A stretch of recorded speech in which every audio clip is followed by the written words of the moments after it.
who delivered God's message and the people that listened the first time.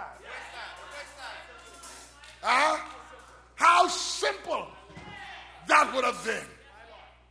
But sometimes when we are fulfilling God's purpose, we begin to wonder if we are really doing what God wants. People around you will cause you to wonder if you're doing what God has purpose in your life. The way how they act, the way how they live, the way how their attitude will make you believe. You start to wonder.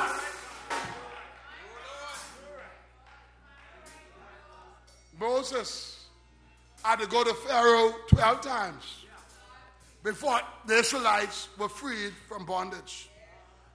But watch this. Watch this and take this home with you. Moses was obedient and persistent to the task God had given him. He could have thrown up his hands and said, God, I done been there 5 times, 6 times, 10 times. That man ain't going to change. Am I in the kitchen right now? Lord, I tired praying for him. I tired praying for her. I just basing my prayer. I may as well look for someone. Suppose Moses had done that. Moses kept on going back. Why? Because he knew God had a purpose and God had a plan. And when God has a purpose and a plan in your life, it may look bad. People may talk about you. People may say you may as well go sit down. You don't know what you're doing. You can't beat this group. You can't do that. But when God has a plan in your life, you be persistent in prayer. Now, this is important to remember. When we become frustrated over the many stumbling blocks that we encounter while we are fulfilling God's purpose, just because we have to keep on trying doesn't mean that God is not with us.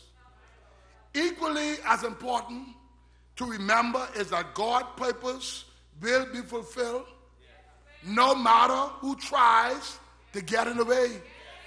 Oh God, someone should shout right there. I just helped 10 persons right there. No matter who tries to get in the way of what God is doing in your life, God's purpose will be completed. It matters not how hard-hearted some people may be. It matters not who suggests that you are not right. That doesn't matter. You've been to Calvary. You've been with God. God has purposed your life. Stay in your purpose. Now, good thing I didn't go down because there's something I had to say. And I was on my way to go, but the Lord kept me here to say this. I close now. There's the third close.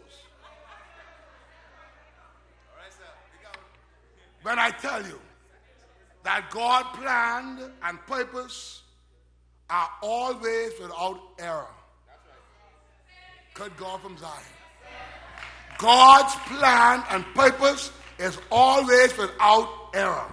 Matter of fact, his plan is so great that even human error cannot cause it to go unfulfilled. Good God from Zion. Wow. God's purpose, God's plan is so good. I don't care what you do or who do, how they do it, what they say, how they fix it. God's plan will come true. You can't stop what God has already planned to do.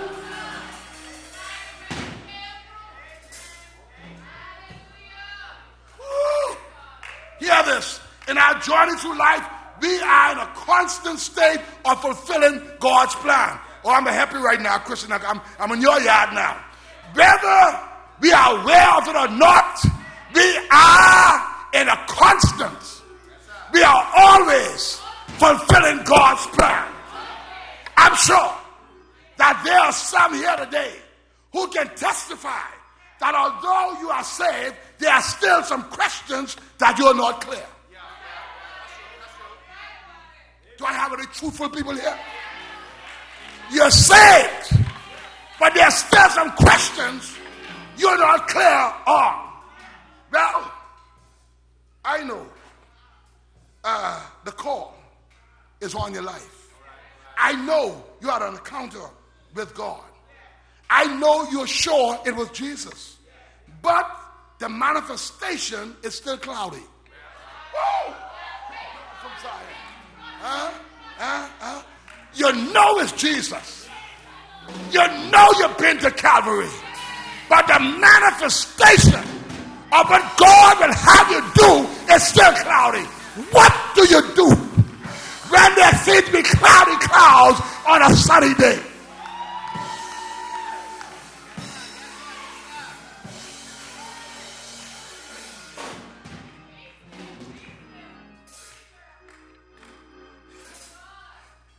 When God calls you and God positions you, sometimes on your way to your purpose, you will meet all kinds of prohibiting signs.